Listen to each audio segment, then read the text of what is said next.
بسم اللہ الرحمن الرحیم۔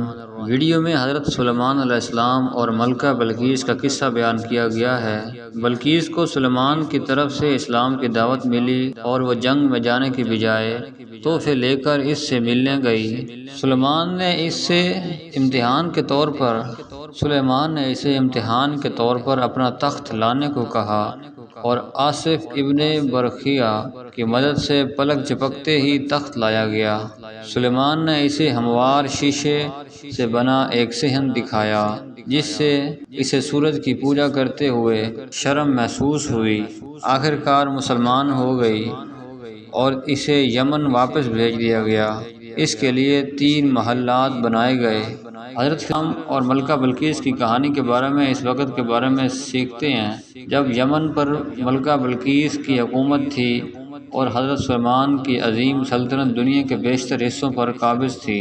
یروشلم حضرت سلیمان کے دور حکومت میں ایک پرندہ ہود کو ملکہ بلقیس کو ایک خط کے ساتھ اسلام کی دعوت دینے کے لیے بھیجا گیا۔ ملکہ نے اسے ایک عقلمند آدمی پیغمبر کی نشانی سے تعبیر کیا کیونکہ اس خط میں ہلکی وارننگ اور تحائف بھیجے گئے تھے۔ تحائف ملنے پر سلیمان علیہ السلام نے انکار کر دیا اور ذکر کیا کہ انہیں اللہ نے بہت کچھ دیا ہے۔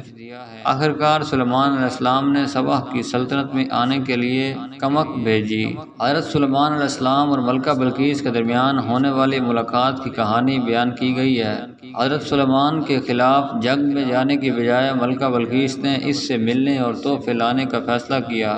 سلیمان علیہ السلام پوچھتے ہیں کہ کون اس کے پاس تخت لا سکتا ہے، یہ جانچنے کے لیے کہ کون قابل ہے، اور آصف ابن برخیہ جسے نبی کا دوست یا چچا زاد کہا جاتا ہے پلک جھپکتے ہی اسے لے آتا ہے۔ سلیمان بلقیس کو ہموار شیشے کا ایک صحن بھی دکھاتی ہیں اور اسے بتاتے ہیں کہ یہ پانی کا تالاب نہیں جس کی وجہ سے وہ سورج کی عبادت کرتے ہوئے شرم محسوس کرتی ہے۔ یہ کہانی بلقیس کے مسلمان ہونے اور یا تو حضرت سلیمان علیہ السلام سے شادی کرنے یا اس کے لیے بنائے گئے 3 محلات کے ساتھ یمن واپس بھیجے جانے پر ختم ہوتی ہے۔